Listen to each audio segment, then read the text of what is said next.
திருச்சிற்றம்பலம். ஓம் சிவா திருச்சிற்றம்பலம்.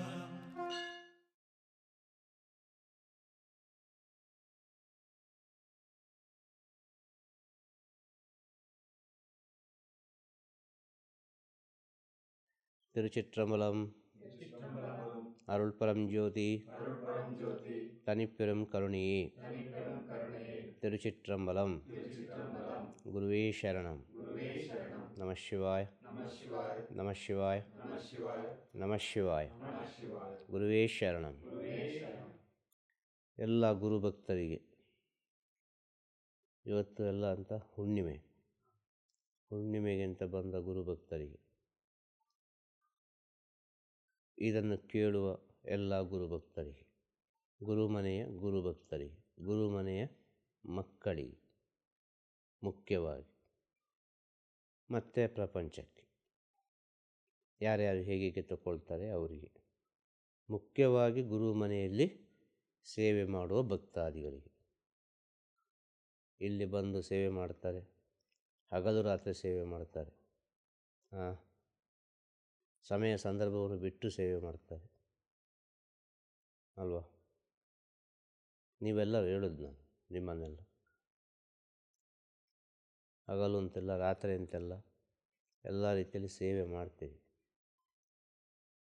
ಈ ಸೇವೆಯ ಫಲವನ್ನು ಪಡೆದುಕೊಳ್ಬೇಕಲ್ಲ, ಕರೆಕ್ಟಾದ ರೀತಿಯಲ್ಲಿ, ಸರಿಯಾದ ರೀತಿಯಲ್ಲಿ. ನಾವು ಯಾವ ರೀತಿ ಸೇವೆ ಮಾಡ್ತೇವೆ, ನಾವು ಯಾವ ರೀತಿ ಕೆಲಸ ಮಾಡ್ತೇವೆ, ಎಷ್ಟು ಕೆಲಸ ಮಾಡ್ತೇವೆ, ಅದಕ್ಕೆ ತಕ್ಕ ಸಂಬಳ ಅಲ್ವಾ? ಒಬ್ಬ ಎಷ್ಟು ಕೆಲಸ ಮಾಡ್ತಾನೆ, ಅವನ ಕೆಲಸದ ಮೇಲೆ ಅವನಿಗೆ ಸಂಬಳ. ಈ ಭೌತಿಕ ಪ್ರಪಂಚದಲ್ಲಿ ಅವನ ಜೀವನವನ್ನು ನಡೆಸಲಿಕ್ಕೆ ಊಟಕ್ಕೊಂದು ದಾರಿ. ಈ ಸೇವೆಯಲ್ಲಿ ನಾವು ಎಷ್ಟು ಪವಿತ್ರವಾಗಿ ಸೇವೆ ಮಾಡ್ತೇವೆ, ಅಷ್ಟರ ಮಟ್ಟಿಗೆ ನಿಮಗೆ ಪುಣ್ಯ ಸಂಪಾದನೆ. ಹೇಳೋದತ್ತಾಯ್ತಾ? ಅಷ್ಟರ ಮಟ್ಟಿಗೆ ನಿಮಗೆ ಮುಂದಿನ ಜನ್ಮದ ದಾರಿ ಸಿದ್ಧ. ಗುರು ಸೇವೆಯಲ್ಲಿ ಸಿಗುವ ಸ್ಥಿತಿ, ಮುಂದಿನ ಜನ್ಮದ ದಾರಿ ನಿಮಗೆ. ನಿಮ್ಮ ಮುಂದಿನ ಜನ್ಮ ಅಂತ ಇದ್ದರೆ ಏನು ಅಂತೇಳಿ, ನಿಮ್ಮ ಮುಂದಿನ ಜನ್ಮ ಎಲ್ಲಿಂದ ಪ್ರಾರಂಭವಾಗ್ತದೆ, ಹೇಗೆ ಪ್ರಾರಂಭವಾಗ್ತದೆ, ಇದೆಲ್ಲವೂ ನಿಮ್ಮ ಸೇವೆಯಲ್ಲೇ ನೀವು ತಿಳಿದುಕೊಳ್ಬೋದು. ಅಷ್ಟು ಸೂಕ್ಷ್ಮ ಇದೆ. ಗುರುಸೇವೆ ಯಾಕೆ ಮಾಡೋದು? ನಮ್ಮ ಮುಂದಿನ ಜನ್ಮದ ಸಿದ್ಧತೆಗೆ ಬೇಕಾಗಿ ಮಾಡೋದು. ನಮ್ಮಲ್ಲಿರುವ ಪಾಪ ಕರ್ಮವನ್ನೆಲ್ಲ ತಿಳಿಲಿಕ್ಕೆ ಬೇಕಾಗಿ ಗುರುಸೇವೆ ಮಾಡೋದು. ಗುರುಸೇವೆ ಯಾಕೆ ಮಾಡೋದು?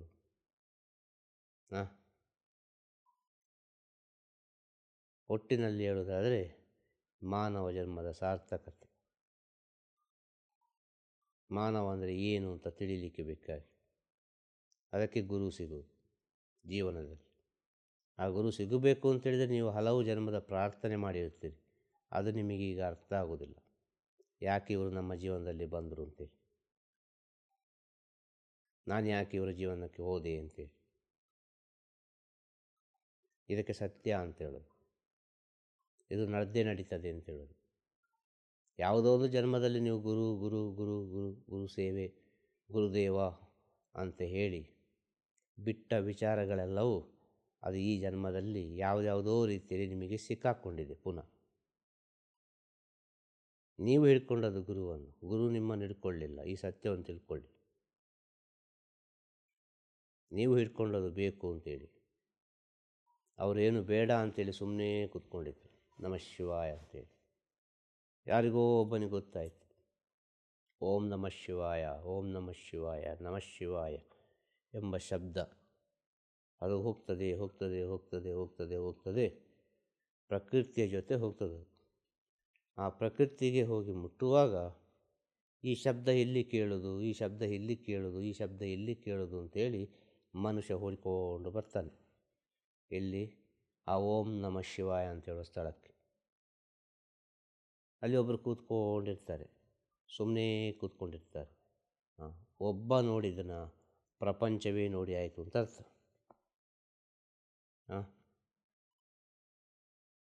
ಆಗ ನಂಬಿ ಬಂದವರನ್ನು ಏನೋ ಒಂದೆರಡು ವಿಷಯ ಹೇಳಿ ಕಳಿಸಿದರೆ ಒಳ್ಳೆಯದು ಅಂತೇಳಿ ಒಂದೆರಡು ವಿಷಯ ಹೇಳಲಿಕ್ಕೆ ಪ್ರಾರಂಭಿಸ್ತಾರೆ. ಯಾರಿಗೆ ಬೇಕಾಗಿ? ಅವರಿಗೆ ಬೇಕಾಗಿ. ಅವರಿಗೆ ಬೇಡ, ಎಂಥದ್ದು ಬೇಡ, ಸುಮ್ಮನೆ ಇರ್ತಾರೆ. ಬಂದಿದ್ದಾನೆ, ತಿಳಿದೋ ತಿಳಿಯೋದು ಬಂದಿದ್ದಾನೆ. ಎಲ್ಲಿಗೆ ಬಂದಿದ್ದಾನೆ, ಯಾಕೆ ಬಂದಿದ್ದಾನೆ ಅಂತ ಅವನಿಗೆ ಗೊತ್ತಿಲ್ಲ. ಆದರೆ ಅವನಿಗೆ ಸತ್ಯವನ್ನು ಹೇಳಿದರೆ ಒಳ್ಳೆಯದು. ಅವನು ಸತ್ಯವನ್ನು ಹೇಳಿಯೇ ಬಿಡುವ.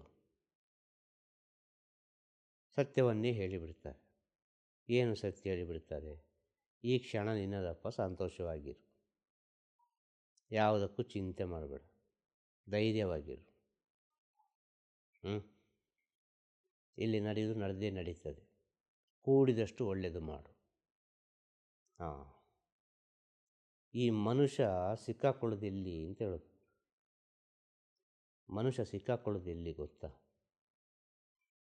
ಅತಿಯಾದ ಪ್ರೀತಿ ಇರುವಾಗ ಮಾತಾಡಬಾರ್ದು, ಅತಿಯಾದ ಪ್ರೀತಿ ಇರುವಾಗ ಮಾತು ಕೊಡಬಾರ್ದು, ಅತಿಯಾದ ಪ್ರೀತಿ ಇರುವಾಗ ಒಬ್ಬರೊಟ್ಟಿಗೆ ಬೆರೀಬಾರ್ದು.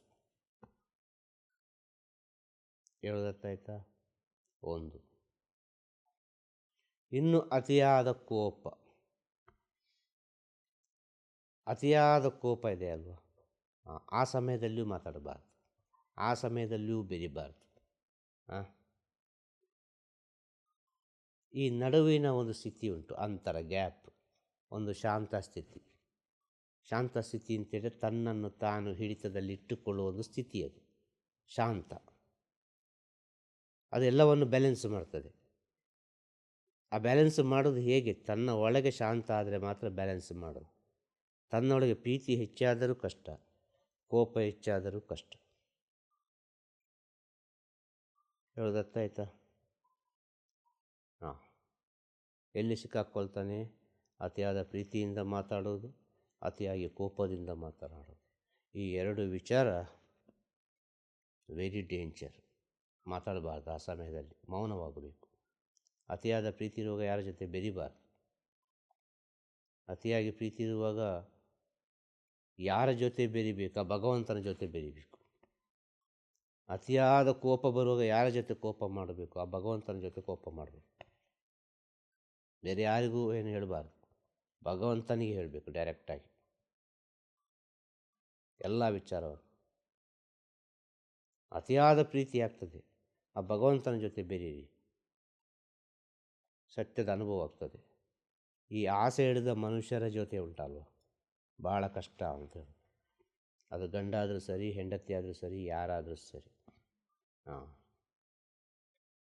ಇನ್ನೊಂದು, ಡ್ರಿಂಕ್ಸ್ ಮಾಡೋದು. ಅರ್ಥ ಆಯ್ತಾ? ಈ ಡ್ರಿಂಕ್ಸ್ ಮಾಡುವಾಗ ಯಾರ ಜೊತೆ ಬೆರಿಬಾರ್ದು.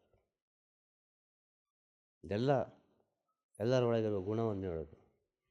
ಈ ಡ್ರಿಂಕ್ಸ್ ಮಾಡುವಾಗ ಯಾರ ಜೊತೆಯೂ ಬೆರಿಬಾರ್ದು. ಆ ಸಮಯದಲ್ಲಿ ಏನೂ ಮಾತು ಕೊಡಬಾರ್ದು. ಆ ಡ್ರಿಂಕ್ಸು ಮಾಡೋದು ಅಂತ ಹೇಳಿದರೆ ಅಷ್ಟು ಪರ್ಸನಲ್ ಆಗಿ ಇರಬೇಕು. ಅಷ್ಟು ಪರ್ಸನಲ್ ಆಗಿದ್ದು ಡ್ರಿಂಕ್ಸ್ ಮಾಡಿದರೆ ಒಳ್ಳೆಯದು.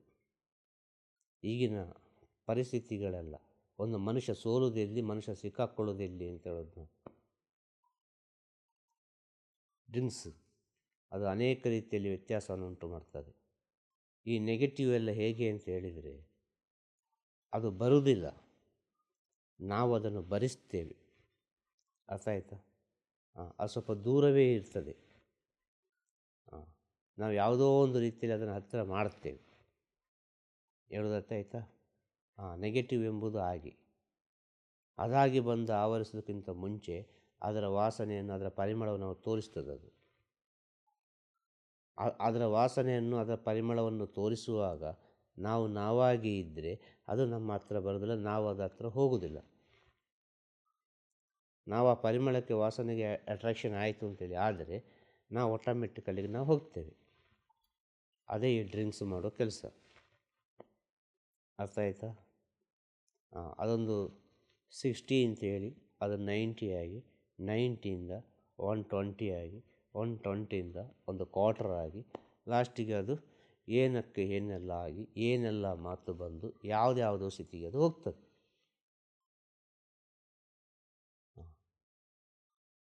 ಅದು ಮುಟ್ಟುವಲ್ಲಿವರೆಗೆ ಅದು ಬೇಡ.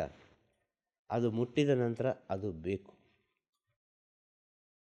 ಹೇಳೋದು ಅರ್ಥ ಆಯ್ತಾ? ಅದನ್ನು ನೀನು ಮುಟ್ಟಿಕೊಂಡು ಅದು ನಿನ್ನನ್ನೇ ಮುಟ್ಟಿಕೊಂಡಿದೆ. ಹೇಳೋದು ಅರ್ಥ ಆಯ್ತಾ? ಹಾಂ. ಇನ್ನು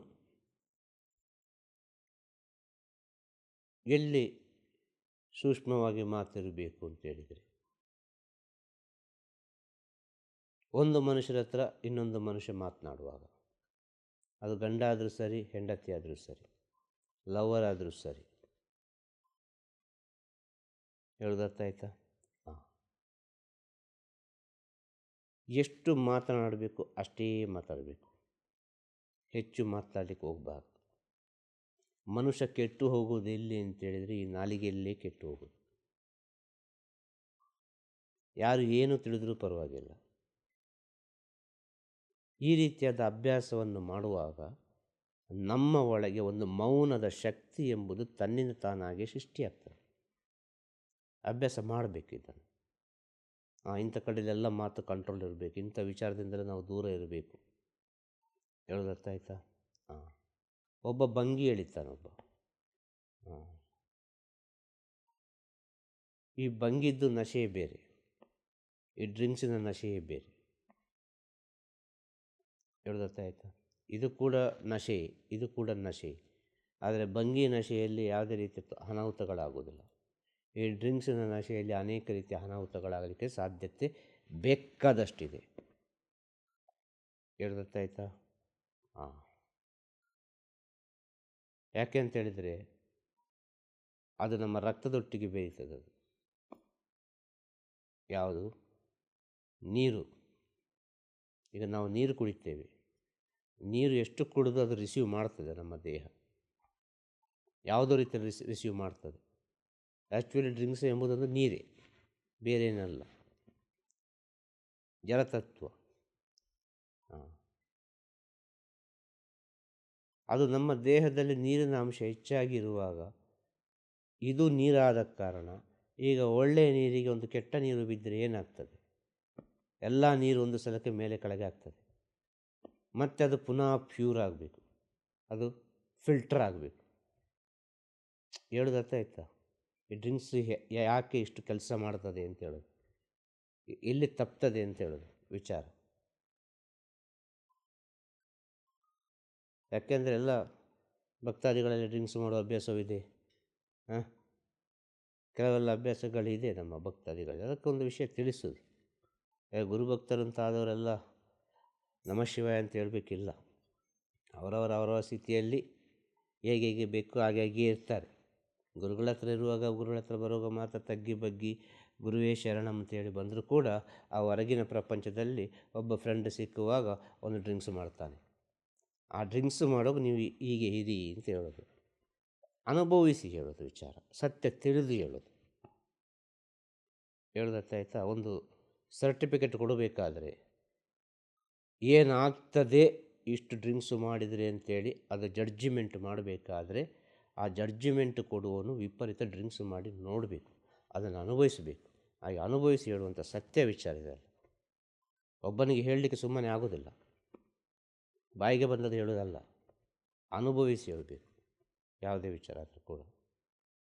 ಎಷ್ಟು ಅನಾಹುತ ಉಂಟು ಮಾಡ್ತದೆ ಅಂದರೆ ಅಷ್ಟು ಇಷ್ಟ ಅಲ್ಲ, ಅಂಥ ಅನಾಹುತಗಳೆಲ್ಲ ಮಾಡಿಬಿಡ್ತದೆ. ಅದನ್ನು ಸಾಧನೆ ಮಾಡುವವರಿಗೆ ಅಂತೇಳಿದರೆ ಅದು ಹೇಳೋದು ಬೇಡ, ಅದು ಯಾವುದೋ ಸ್ಥಿತಿಗೆ ತಗೊಂಡು ಹೋಗ್ತದೆ. ಸಂಸಾರದಲ್ಲಿದ್ದವರಿಗೆ ಅನೇಕ ರೀತಿಯ ತೊಂದರೆ ಮಾಡ್ತದೆ.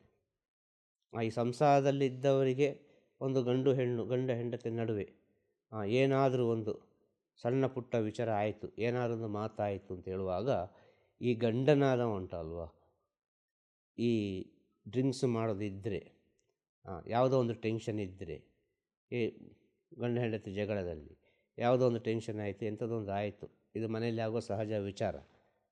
ಅಂಥ ಸಮಯದಲ್ಲಿ ಆ ಗಂಡನಾದವನು ಅವರು ಡ್ರಿಂಕ್ಸ್ ಮಾಡೋ ಅಭ್ಯಾಸ ಇದ್ದರೆ, ಆಗ ಅವರು ಮೊದಲು ಮಾಡೋ ಕೆಲಸ ಏನು ಗೊತ್ತುಂಟ? ಈ ಗಂಡನಾದವನು ಯಾರಾದರೂ ಒಂದು ಅಮ್ಮನ ಹುಡುಕ್ತಾನೆ ಆ ವಾಟ್ಸಪ್ ಚಾಟಲ್ಲಿ. ಅಮ್ಮನಾದವಳು ಯಾರೋ ಒಂದು ಗಂಡನ ಹುಡುಕ್ತಾಳೆ ಆ ವಾಟ್ಸಪ್ ಚಾಟಲ್ಲಿ.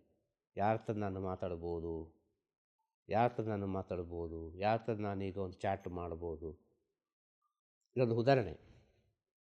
ಆ ಸಮಯದಲ್ಲೇ ಅಂಥ ಒಂದು ಸ್ಥಿತಿಗೆ ಇದು ತಗೊಂಡು ಹೋಗ್ತದೆ ಅಂತ ಹೇಳು ಈ ಡ್ರಿಂಕ್ಸ್ ಎಂಬ ವಿಚಾರ. ಅತಿಯಾದ ಪ್ರೀತಿ, ಅತಿಯಾದ ಕೋಪ.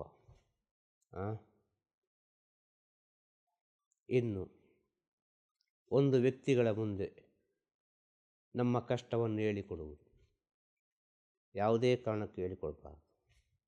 ಅದು ಏನಾದರೂ ಸರಿ, ಅರ್ಥ ಆಯ್ತಾ? ನಮ್ಮ ಕಷ್ಟವನ್ನು ನಾವು ಒಬ್ಬರ ಹತ್ರ ಹೇಳಿಕೊಂಡ್ರೆ ನಮ್ಮ ವೀಕ್ನೆಸ್ ಅವರು ಹಿಡ್ಕೊಳ್ತಾರೆ. ಅನುಭವ. ಎಲ್ಲರ ಹತ್ರ ಎಷ್ಟು ಬೇಕು ಅಷ್ಟು, ಯಾವ್ಯಾವ ರೀತಿ ಇರಬೇಕು ಆಯಾಯ ರೀತಿ, ಖುಷಿ ಖುಷಿಯಾಗಿ ನಗು ನಗುತ್ತಾ ಸಂತೋಷದಲ್ಲಿರಬೇಕು. ಯಾರೊಟ್ಟಿಗೂ ಹೆಚ್ಚು ಅಂಟಬಾರ್ದು. ಎಲ್ಲರ ಜೊತೆ ಒಂದು ಅಂತರ ಇರಬೇಕು, ಡಿಸ್ಟೆನ್ಸ್ ಇರಬೇಕು. ನಾವೊಂದು ಗುರುವಿನ ಸೇವೆ ಮಾಡ್ತೇವೆ ಅಂತ ಹೇಳುವಾಗ ನಮ್ಮ ಈ ಭೌತಿಕ ಪ್ರಪಂಚದ ಕೆಲವು ವಿಚಾರಗಳನ್ನೆಲ್ಲ ಬಿಡಲಿಕ್ಕೆ ಕಲಿಬೇಕು. ಎಲ್ಲ ಒಂದೇ ಸಲ ಬಿಡಲಿಕ್ಕೆ ಆಗೋದಿಲ್ಲ. ಇದೆಲ್ಲ ವಿಚಾರ, ಈಗ ಹೇಳಿದ ವಿಚಾರ ಒಂದೇ ಸಲ ಬಿಡಲಿಕ್ಕೆ ಆಗೋದಿಲ್ಲ. ಸ್ವಲ್ಪ ಸ್ವಲ್ಪವೇ ನಿಮ್ಮ ಜೀವನದಲ್ಲಿ ನೀವು ಅದನ್ನು ಅನುಸರಿಸ್ತಾ ಬರಬೇಕು, ಪಾಲಿಸ್ತಾ ಬರಬೇಕು. ಇವತ್ತು 1 ಗಂಟೆ ಆದರೂ ನಾನೀಗಿರ್ತೇನೆ ಅಂತೇಳಿ, 10 ಜನರ ನಡುವಿನಲ್ಲಿ ಇವತ್ತು 1 ಗಂಟೆ ಆದರೂ ನಾನು ಮೌನದಲ್ಲಿರ್ತೇನೆ. ಎಲ್ಲ ವಿಷಯವನ್ನು ಕೇಳಿಕೊಂಡು ಯಾವುದೇ ವಿಷಯವನ್ನು ಕಿವಿಗೆ ಹಾಕದಾಗೆ ಒಂದು ಒಳ್ಳೆಯ ಒಂದು ಸ್ಥಿತಿಯಲ್ಲಿ ಇರ್ತೇನೆ ಅಂತೇಳಿ ನಮ್ಮನ್ನು ನಾವೇ ಒಂದು ಪ್ರಾಕ್ಟೀಸ್ ಮಾಡಬೇಕು. ಇನ್ನೊಬ್ಬ ಮಾಡಲಿಕ್ಕೆ ಆಗೋದಿಲ್ಲ. ಈಗ ಹೇಳಿದ ವಿಚಾರಗಳೆಲ್ಲ ಯಾವ ರೀತಿ ಮಾಡ್ಬೋದು?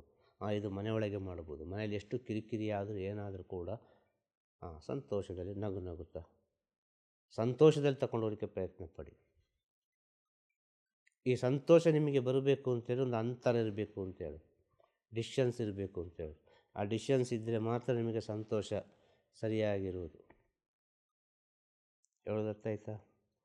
ಡಿಸ್ಟೆನ್ಸ್ ಇಲ್ಲ ಅಂತ ಹೇಳಿದರೆ, ಅಂತರ ಇಲ್ಲ ಅಂತ ಹೇಳಿದರೆ ಅದು ಏನೆಲ್ಲ ಸ್ಟಾರ್ಟ್ ಆಗ್ತದೆ, ಅದು ಏನೆಲ್ಲ ವಿಚಾರಗಳು ಶುರು ಆಗ್ತದೆ.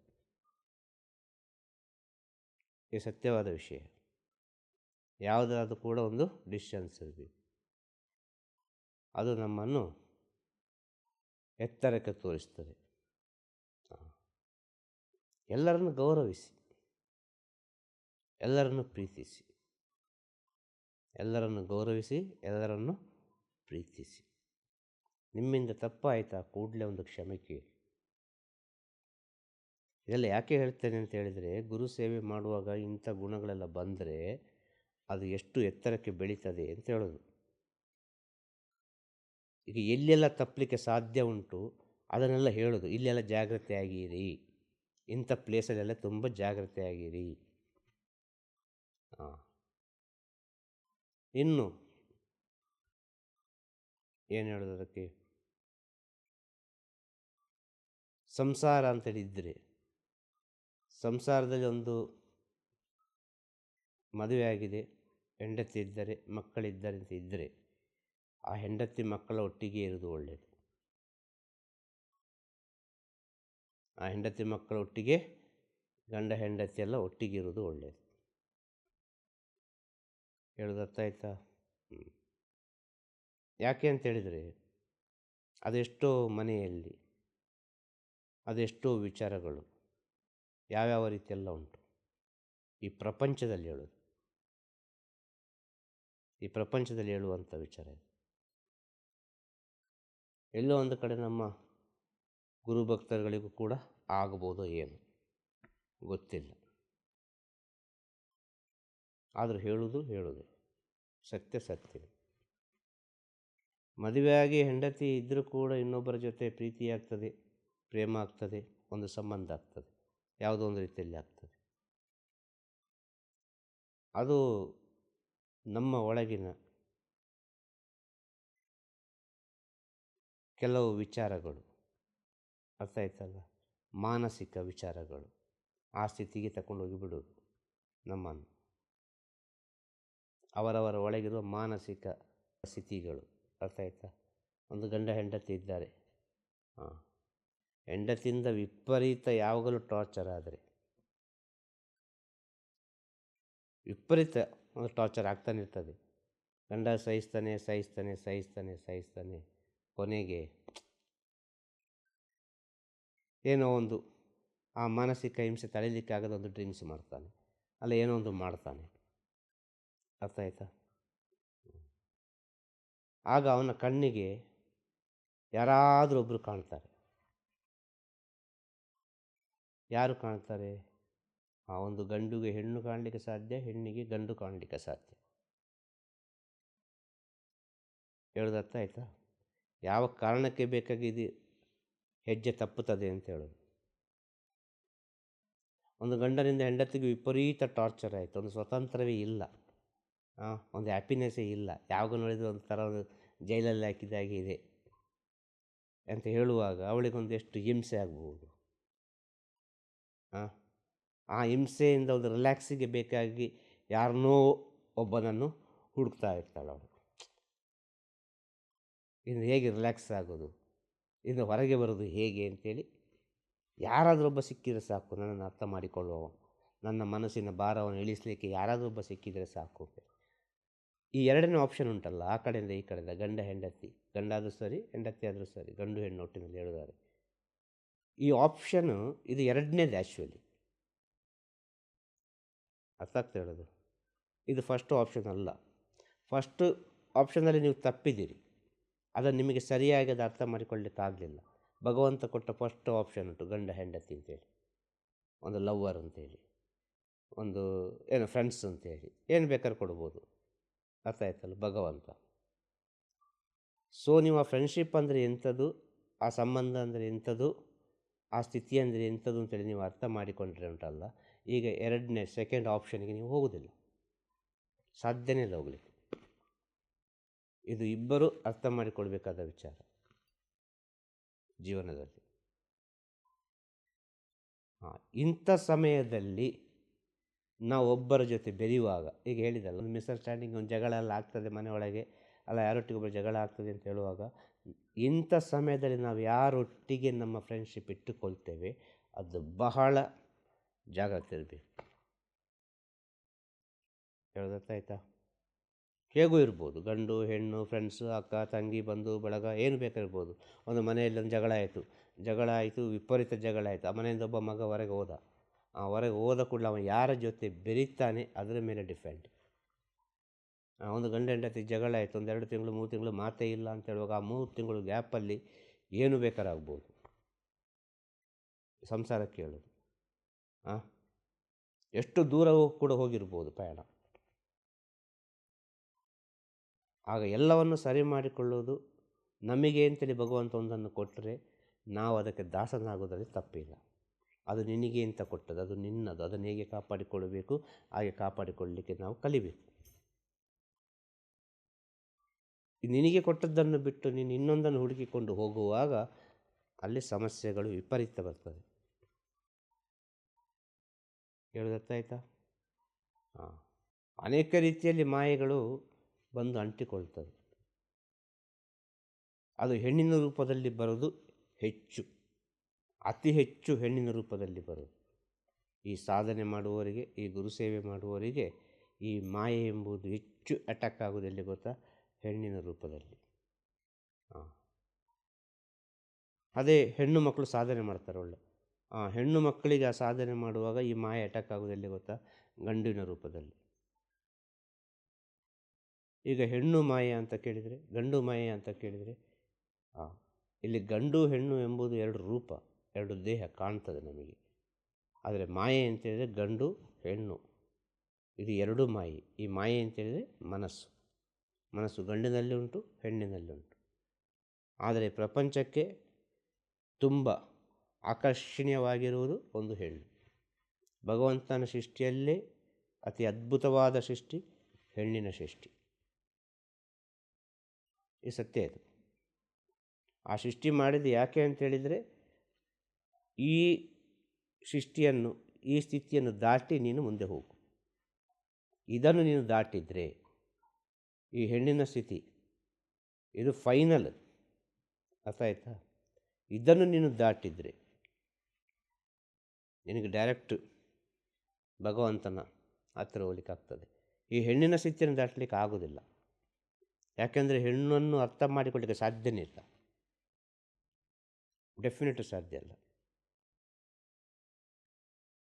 ಹೆಣ್ಣನ್ನು ಅರ್ಥ ಮಾಡಿಕೊಳ್ಳಲಿಕ್ಕೆ ಅಷ್ಟು ಸುಲಭದಲ್ಲಿ ಸಾಧ್ಯವೇ ಇಲ್ಲ. ಒಂದು 50% ತಿಳಿದವರು ಎಲ್ಲ ಇಷ್ಟಿಷ್ಟು ಅಂತ ಹೇಳಿದ್ದಾರೆ ಹೀಗೆ ಅಂತೇಳಿ. ಆದರೆ ಪರಿಪೂರ್ಣವಾಗಿ ಹೆಣ್ಣಿನ ವಿಚಾರವನ್ನು ಹೇಳಲಿಕ್ಕೆ ಸಾಧ್ಯವೇ ಇಲ್ಲ. ಎಷ್ಟೇ ವರ್ಷ ಜೀವನ ಮಾಡಲಿ ಜೊತೆಗೆ ಆ ಹೆಣ್ಣು ಹೇಗೆ ಅಂತ ಹೇಳಲಿಕ್ಕೆ ಸಾಧ್ಯವೇ ಇಲ್ಲ. ಅಷ್ಟು ಶಾರ್ಪ್ ಅದು, ಅಷ್ಟು ಶಕ್ತಿ. ಗಂಡು ಒಂದು ಆಲೋಚನೆ ಮಾಡುವಾಗ ಹೆಣ್ಣು 10 ಆಲೋಚನೆ ಮಾಡಿರ್ತಾಳೆ. ಗಂಡು ಒಂದು ಉತ್ತರವನ್ನು ಹೇಳುವ ಮುಂಚೆ ಹೆಣ್ಣು ಅದಕ್ಕೆ ಉತ್ತರ ಕಂಡು ಹಿಡಿದು ಇದೇ ಉತ್ತರ ಅಂತ ಅವಳು ರೆಡಿ ಮಾಡಿ ಇಟ್ಟಿರ್ತಾಳೆ. ಆ ಗಂಡು ಈ ರೀತಿ ಉತ್ತರ ಹೇಳ್ಬೋದು ಅಂತೇಳಿ ಅವಳು ಮುಂಚಿತವಾಗಿ ಆಲೋಚನೆ ಮಾಡಿರ್ತಾಳೆ. ತನ್ನ ಬೆನ್ನ ಹಿಂದೆ ಯಾರು ಇದ್ದಾರೆ ಅಂತ ಹೇಳುವ ವಿಚಾರ ಅವಳಿಗೆ ಮುಂಚಿತವಾಗಿ ಗೊತ್ತಾಗ್ತದೆ. ಒಂದು ವ್ಯಕ್ತಿಯನ್ನು ನೋಡುವಾಗಲೇ ಗೊತ್ತಾಗ್ತದೆ ಈ ವ್ಯಕ್ತಿಯ ದೃಷ್ಟಿ ಏನು ಅಂತೇಳಿ. ಒಂದು ವ್ಯಕ್ತಿಯನ್ನು ನೋಡುವಾಗಲೇ ಗೊತ್ತಾಗ್ತದೆ ಈ ವ್ಯಕ್ತಿಯ ವೀಕ್ನೆಸ್ ಇದೇ ಇರ್ಬೋದಲ್ಲ ಅಂತೇಳಿ. ಇದು ಹೆಣ್ಣಿಗಿರುವ ಶಕ್ತಿ.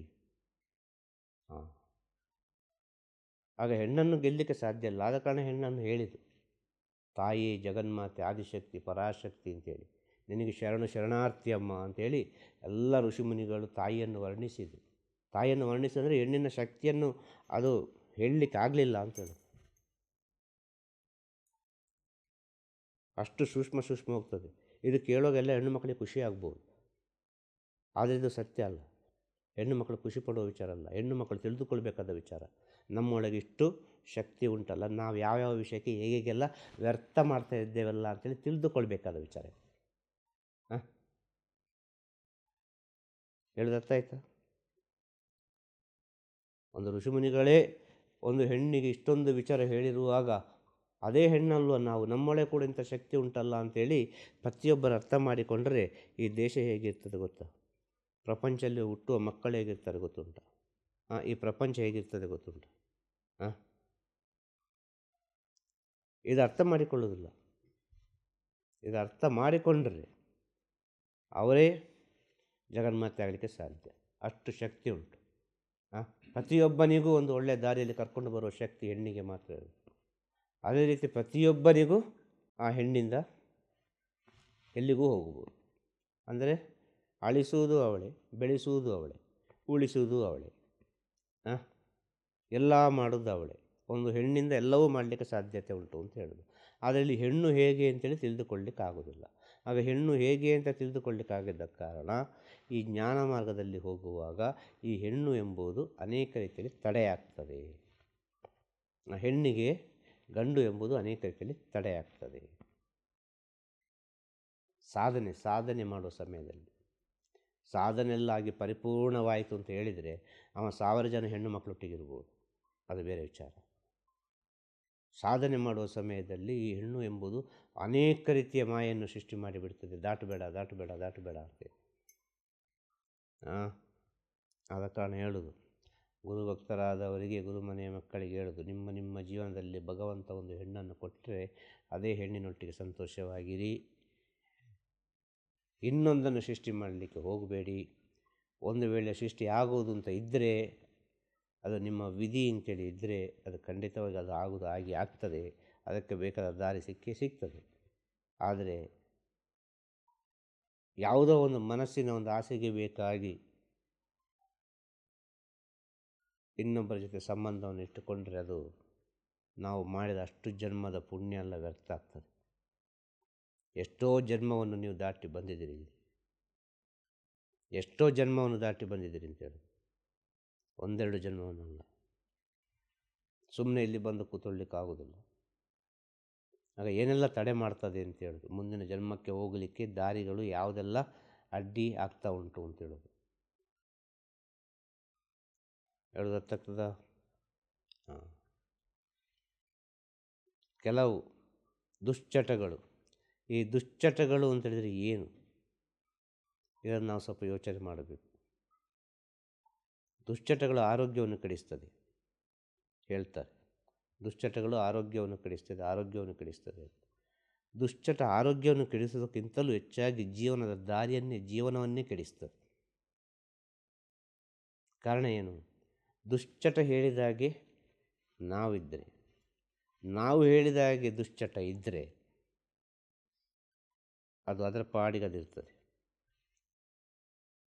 ಈ ಎರಡೂ ವಿಚಾರಗಳು ಉಂಟಾಗೋದು ಮನಸ್ಸಿನಲ್ಲಿ ಅಂತ ಹೇಳೋದು. ಬೇಕು ಬೇಡ ಎರಡೂ ವಿಚಾರ ಉಂಟಾಗೋದು ಮನಸ್ಸಿನಲ್ಲಿ. ಇದನ್ನು ನಾವು ಸ್ವಲ್ಪ ಸೂಕ್ಷ್ಮವಾಗಿ ಅರ್ಥ ಮಾಡಿಕೊಳ್ಬೇಕು ಅಂತ ಹೇಳೋದು. ಪ್ರತಿಯೊಂದು ವಿಚಾರ ಈಗ ಮೊದಲಿನಿಂದ ಇಲ್ಲಿವರೆಗೆ ಹೇಳಿದ ವಿಚಾರಗಳು ಎಲ್ಲವೂ ಬೇಕಾದದ್ದೇ, ಯಾವುದಿಲ್ಲಿ ಬೇಡ ಅಂತ ಇಲ್ಲ. ನಿಮಗೆ ಯಾವುದ್ಯಾವುದು ಬೇಕದು, ನಿಮಗೆ ಯಾವುದ್ಯಾವುದು ಬೇಕು ಅದನ್ನು ತಗೊಳ್ಳಿ. ಇದೆಲ್ಲ ನಿಮ್ಮನ್ನು ದಾರಿ ತಪ್ಪಿಸ್ತದೆ ಅಂತ ಹೇಳೋದು. ಇನ್ನೊಂದು ಹೇಳಲಿಕ್ಕೆ ಮರ್ತೋಯ್ತು, ಸಾಲ ಮಾಡಬಾರ್ದು. ಖಂಡಿತವಾಗಿ ಸಾಲ ಮಾಡಲಿಕ್ಕೆ ಹೋಗಬಾರ್ದು. ಜೀವನದಲ್ಲಿ ಸಾಲ ಆಗ್ತದೆ, ಯಾವುದ್ಯಾವುದೋ ರೀತಿಯಲ್ಲಿ ಸಾಲ ಆಗ್ತದೆ. ಈ ಸಾಲ ಮಾಡಿದರೆ ಏನಾಗ್ತದೆ ಅಂತ ಹೇಳೋದು, ಒಂದು ದಿನ ನಿಮ್ಮ ಕಷ್ಟ ಕಾಲದಲ್ಲಿ ಒಬ್ಬ 1 ರೂಪಾಯಿ ಕೊಟ್ಟರೆ ನಾಳೆ ನೀವು ಬೆಳೆದು ಎತ್ತರಕ್ಕೆ ನಿಲ್ತೀರಿ. ಯಾವುದೋ ಒಂದು ರೀತಿಯಲ್ಲಿ ನೀವು ಅಷ್ಟು ಎತ್ತರಕ್ಕೆ ನಿಂತಾಗ ಈ 1 ರೂಪಾಯಿ ಕೊಟ್ಟವ ಹೇಗೆ ಮಾತಾಡ್ತಾನೆ ಗೊತ್ತಾ ನಿಮ್ಮ?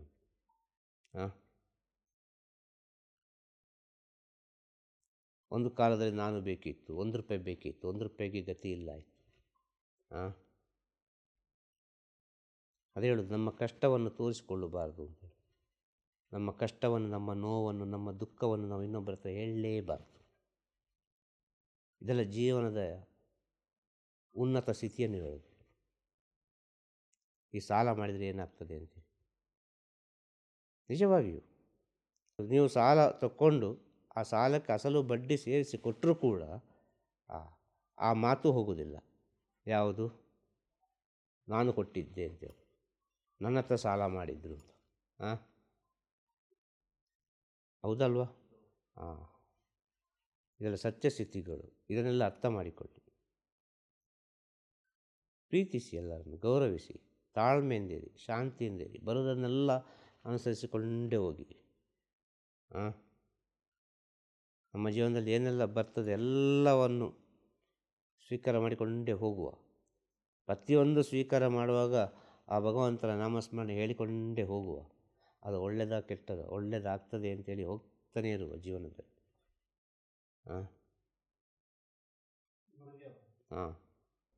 ತಂದೆ, ತಾಯಿ, ಗುರು, ಪ್ರತ್ಯಕ್ಷ ದೇವರು, ಅವರ ಸೇವೆ ಮಾಡೋದು, ಅವರ ಯಾವುದೇ ಜವಾಬ್ದಾರಿ ಅವ್ರ ನೋವಾಗಿದೆ ಜೀವನ ಪರ್ಯಂತ ಅವರ ಮಾತೃವರ್ಗ ಇರ್ಬೋದು, ಮಾತೃವರ್ಗ ಇರ್ಬೋದು, ಯಾರೇ ಇರ್ಬೋದು, ಎಲ್ಲರನ್ನೂ ಕೂಡ ಸಮಯೋಚಿತವಾಗಿ ನಡೆಸಿಕೊಂಡು ಹೋಗ್ತಾ ಇದ್ದರೂ ಕೂಡ ನಿಸ್ವಾರ್ಥ ಸೇವೆಯಿಂದ ಸ್ನೇಹಿತರು, ಬಂಧುಗಳು ಎಲ್ಲರಿಗೂ ಮಾಡ್ಕೊಂಡು ಹೋಗ್ತಾ ಇದ್ದರೂ ಕೂಡ ಆ ವ್ಯಕ್ತಿಗೆ ಪ್ರಯೋಜನವಾದಂಥ ಯಾವುದೇ ಒಂದು ಕಾಣದೇ ಇದ್ದಾಗ ಅದೇನು ಪೂರ್ವಜನ್ಮದ ಕರ್ಮ ಫಲವ ಅಥವಾ ಮುಂದಿನ ಜನ್ಮದ ಪುಣ್ಯವ?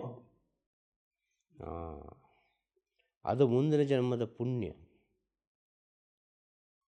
ನೀವು ಎಷ್ಟು ಒಳ್ಳೆಯದು ಮಾಡಿ ನಿಮಗೆ ಏನೂ ಕಣ್ಣಿಗೆ ಕಾಣಿಸೋದಿಲ್ಲ, ಏನೂ ಕಣ್ಣಿಗೆ ಕಾಣಿಸೋದಿಲ್ಲ ಅಂತ ಹೇಳಿದರೆ ಅದು ನಿಮ್ಮ ಕಣ್ಣಿಗೆ ಕಾಣಿಸೋದಿಲ್ಲ, ಅದು ನೀವು ಅನುಭವಿಸುವುದು.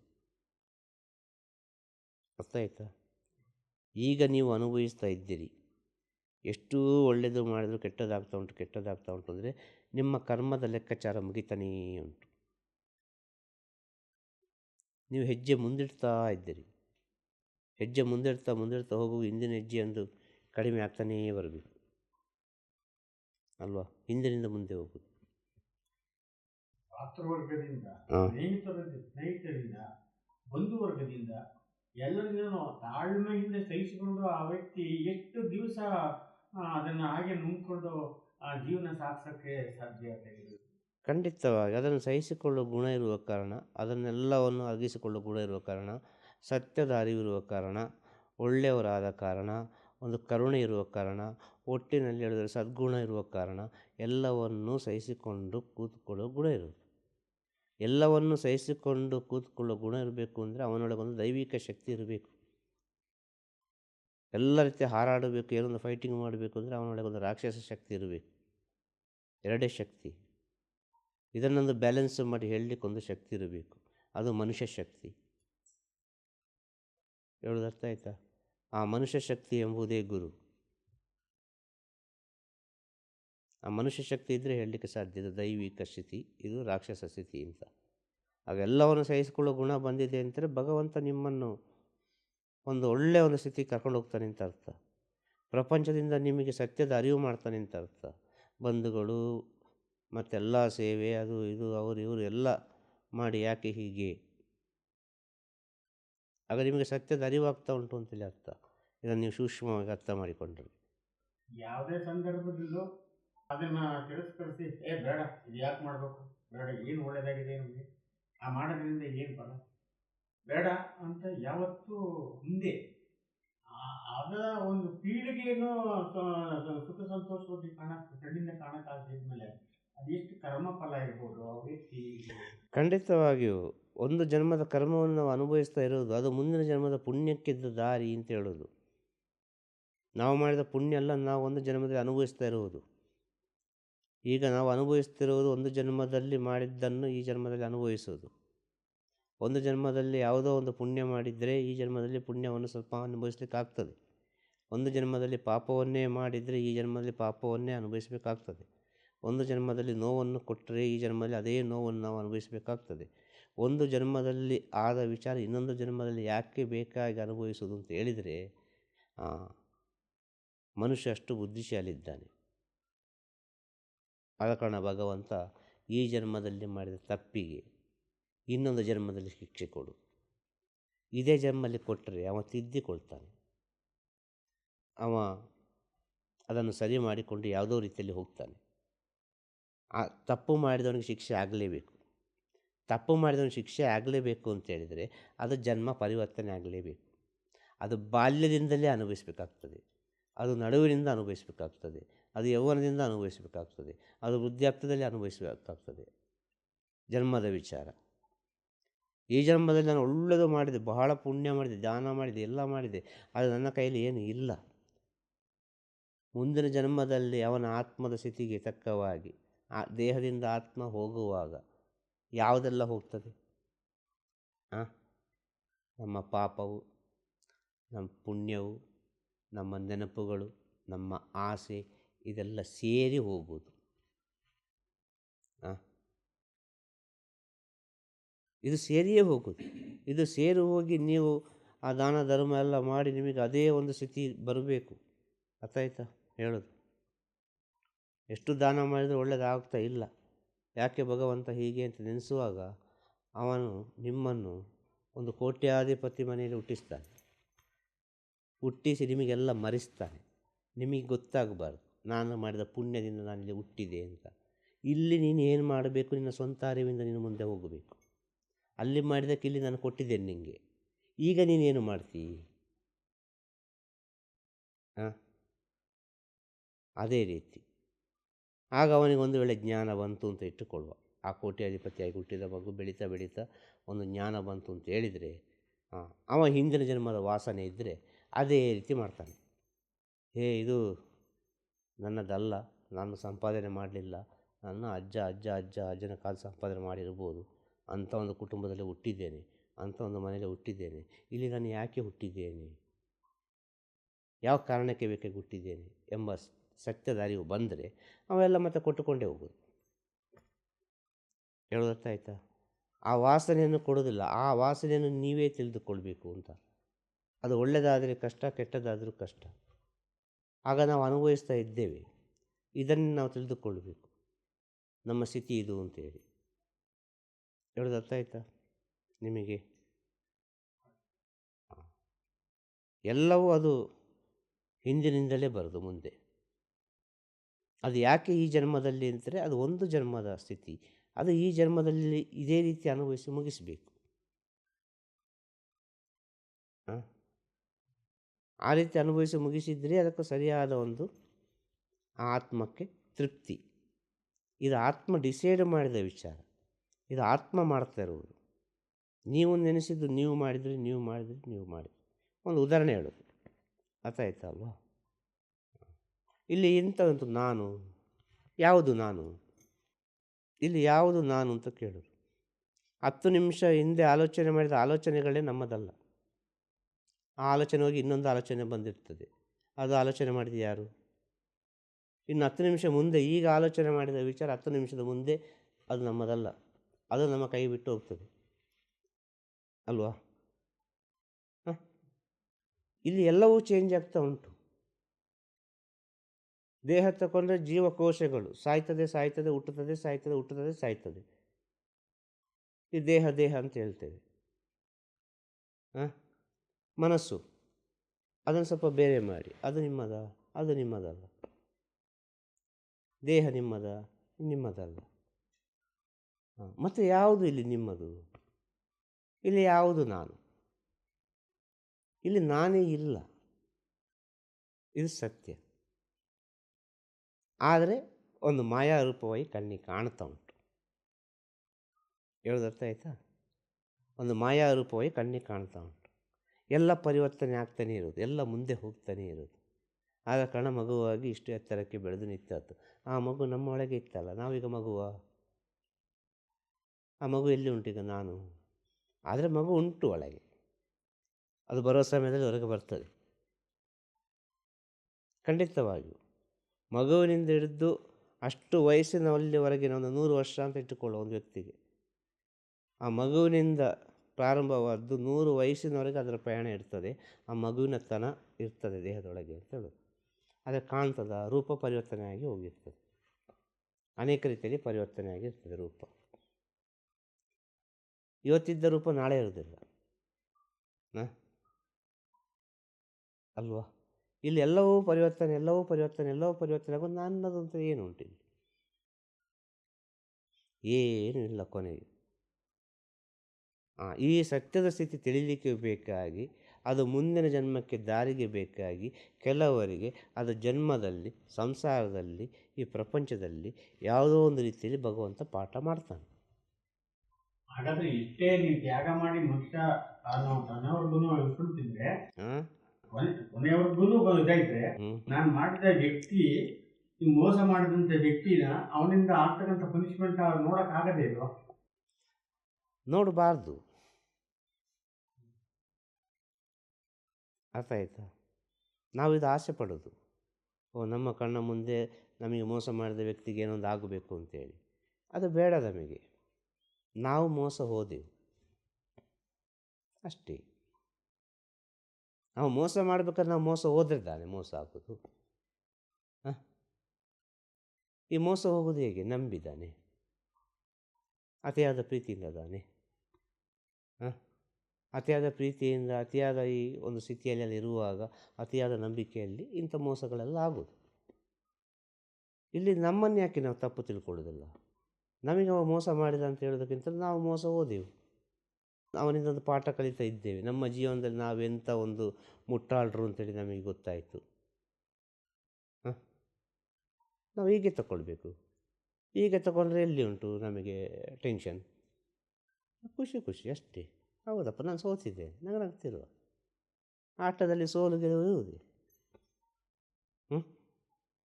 ಪಾಸಿಟಿವ್ ಆಗಿ ತಕ್ಕೊಳ್ಳಿ. ಯಾವ ವಿಚಾರ ಆದರೂ ಕೂಡ ಪಾಸಿಟಿವ್ ಆಗಿ ತಕ್ಕೊಳ್ಳಿ. ನಿಮ್ಮ ಸಂತೋಷ, ನೀವು ಈಗ ಒಂದು ಶತ್ರುವನ್ನು ಗೆಲ್ಲುವ ವಿಧಾನ ಹೇಗೆ ಗೊತ್ತುಂಟು? ಅವನ ಮುಂದೆ ನೀವು ಸಂತೋಷವಾಗಿರು, ಖುಷಿ ಖುಷಿಯಾಗಿರು, ನಗು ನಗುತ್ತಾ ಇರೋದು. ಅವನಿಗೆ ಟೆನ್ಷನ್ ಆಗಿಬಿಡ್ತದೆ ನಿಜವಾಗಿ. ಅವನಿಗೆ ಟೆನ್ಷನ್ ಆಗ್ತದೆ. ನಾನು ಏನು ಮಾಡಿದ್ರು, ಏನು ಉಪದ್ರ ಮಾಡಿದ್ವಿ, ನೀನು ಏನು ಮಾಡಲಿಕ್ಕೆ ಆಗೋದಿಲ್ಲಪ್ಪ, ಇದೆಂತ ಅಂತೇಳಿ.